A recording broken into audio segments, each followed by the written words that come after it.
আমাদের বয়স আজকে ৪৯ দিন, 49 ডেজ এই সরকারের বয়স।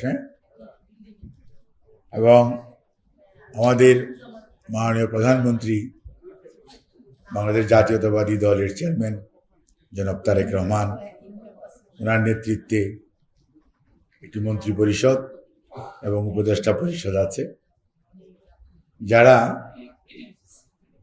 মোটামুটি চেষ্টা করছে আমাদের যে নির্বাচনী ম্যানিফেস্টো, কেউ কেউ হয়তো বলেছেন আমরা লিখি, বাস্তবায়ন করি না, কিন্তু আমরা আমাদের যে নির্বাচনী ম্যানিফেস্টো আছে তাকে অত্যন্ত গুরুত্ব দিয়ে আমাদের প্রধানমন্ত্রীর নেতৃত্বে ডিফারেন্ট মিনিস্ট্রি বা অর্গান এই কাজগুলো করার চেষ্টা করছে, যাতে করে মানুষের একটা আস্থা বা বিশ্বাস অর্জন করা যায় যে এবার দীর্ঘদিন পরে যে গণতন্ত্রের চর্চাটা বিগত 17 বৎসর এবং বিশেষ করে 24 জুলাই আগস্টের ছাত্র জনতার গণ অভ্যুত্থানের পরবর্তীতে যে পরিস্থিতি, এটার প্রতি যাতে যথাযথ তার যে দায়িত্ববোধ থেকে এটাকে শ্রদ্ধা প্রদর্শন করা, সেটার জন্য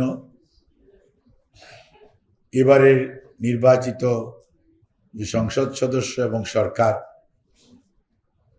এবং বিরোধী দল সবাই আমার কাছে মনে হয় অনেক অনেক বেশি দায়িত্বশীল, এবং তারা তাদের সেই বোধের জায়গাটা থেকেই দায়িত্ব পালন করার চেষ্টা করছে।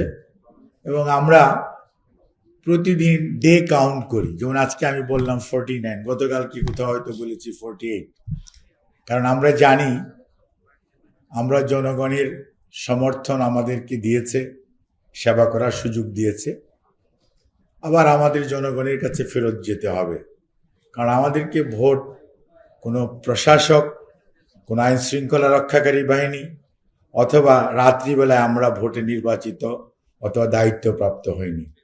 কাজে আমাদেরকে যারা এখানে পাঠিয়েছে তাদের প্রতি আমাদের দায়বদ্ধতা আছে, এবং ওই দায়বদ্ধতার জায়গা থেকেই আমরা আমাদের দায়িত্ব পালন করার বর্তমান সরকার চেষ্টা করছে।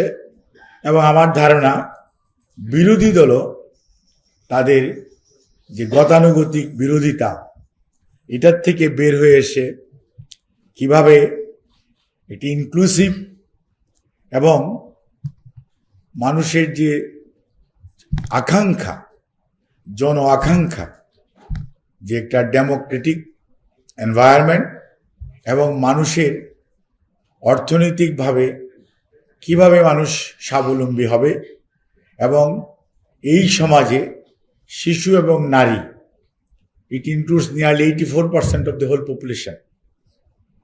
34 যদি আপনারা চিলড্রেন ধরেন বিলো 18, আর 50.8% female, so nearly it is the huge, it is almost big chunk of the total population.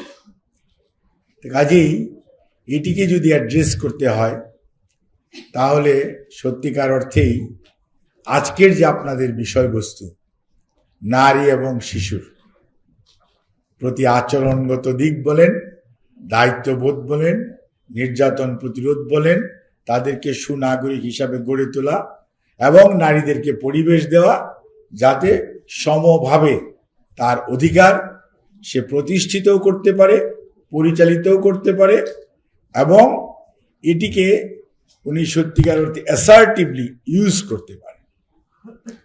এখন এখানে কথা এসছে যে আমরা নির্বাচনী ম্যানিফেস্টো করেছি। ইয়েস, একজন বললেন যে আমরা খুব অলস এবং টাকা পেলে কাজ করবে না।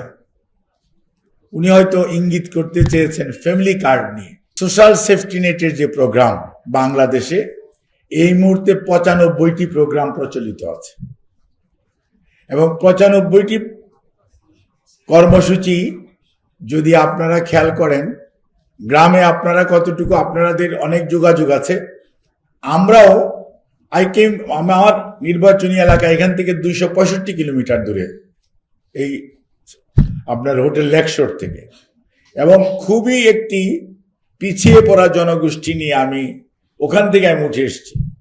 আমার পপুলেশন 9 লক্ষ, আমার 4টা উপজেলা, 3টা পৌরসভা, এবং আমার ভোটার স্ট্রেংথ 5,57,000, এবং আমার ভোটের টার্ন ওভার হয়েছে 73.63%। কাজেই আপনাকে বুঝতে হবে আমি কোন জায়গা থেকে উঠে এসেছি। এটা দিয়ে মানে বাংলাদেশের একটা নর্দার্ন পার্ট, দিনাজপুর এবং ইন্ডিয়ান বর্ডারের কাছাকাছি একটা জায়গা, এবং ওখানে পিছিয়ে পড়া জনগোষ্ঠী, অর্থাৎ আপনারা আদিবাসী বলেন আর ক্ষুদ্র নৃতাত্ত্বিক গোষ্ঠী বলেন, যে নামেই তাদেরকে নামাঙ্কিত করেন না কেন, আমার ভোটার স্ট্রেংথ 89,000 ওখানে। অর্থাৎ আমার সনাতন ধর্ম আছে, আমার বুদ্ধিস্ট আছে, আমার খ্রিস্টান আছে, আর আমাদের ইসলাম ধর্ম আছে। অর্থাৎ আমি একটা multi cultural, multi racial and multi religious একটা কমিউনিটি থেকে আমি উঠে এসেছি, যেখানে এডুকেশন লেভেল অত্যন্ত নিম্ন। মানে যদি আপনি বাংলাদেশের যে স্ট্যান্ডার্ড আমরা বলি তার থেকে অনেক নিচের দিকে, এবং যেখানে আপনার এখনো সত্যিকার অর্থেই চিকিৎসা বলেন, শিক্ষা বলেন, এগুলোর ছোঁয়া খুব কমই লেগেছে, এবং অনেক দূর যেতে হবে। হয়তো গড়ে যে আপনি হিসাব করে দিচ্ছেন, বাট ভার্চুয়ালি গ্রাউন্ড রিয়েলিটিটা এইরকম না। এ কথাগুলি বলার অর্থ হচ্ছে যে আপনি যখন বলবেন যে সোশ্যাল সেফটি নেটের প্রোগ্রাম, একজন বিধবাকে আপনি কিছু সহযোগিতা করবেন, তার কাছে ওই 850 টাকা বা 650 টাকা পার মান্থ, এটা কিন্তু একটা বিরাট জিনিস। একজন প্রতিবন্ধী, আমাদের দেশে এই মুহূর্তে প্রায় 39 লক্ষ প্রতিবন্ধী আছে এই মুহূর্তে। আজকে হয়তো আরো বেড়ে গেছে, গতকালকে পর্যন্ত তাই ছিল, আর প্রতিদিনই বাড়ছে। এখন প্রতিবন্ধী কনজেনিটাল আছে, প্রতিবন্ধীর বিভিন্ন রকম ফের আছে, এল্ডারলি পিপুলও প্রতিবন্ধী হয়ে যেতে পারে ডিউ টু সাম ডিজিজ, এবং সেও বার্ডেন হয়ে যেতে পারে। এখন ওই লোকটাকেও সাপোর্ট দেওয়ার দরকার আছে।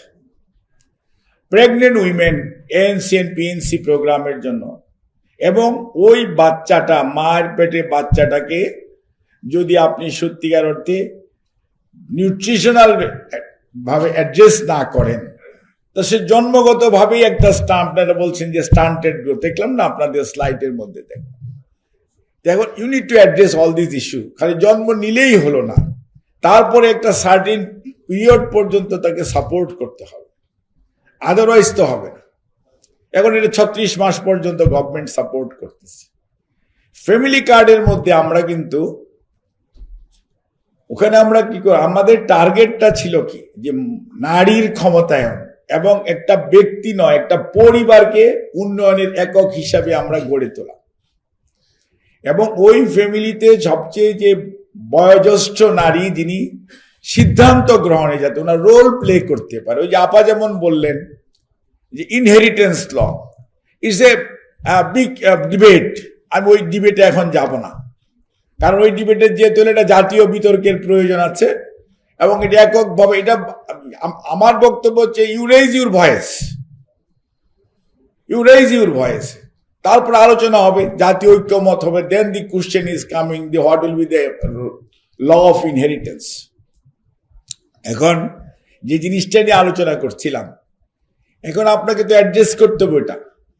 এখন আমাদের সমাজে যেটা আছে, এই যে একটা বিগ চাঙ্ক আমাদের ফিমেল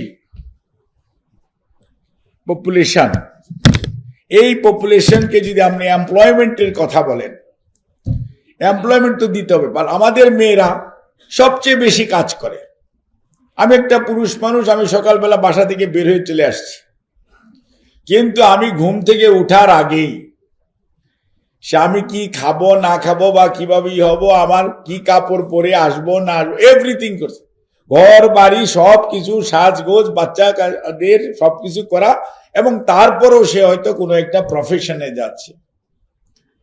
কাজে আমাদের মেয়েরা কাজ করে না বা অলস, এটা আই ডোন্ট বিলিভ।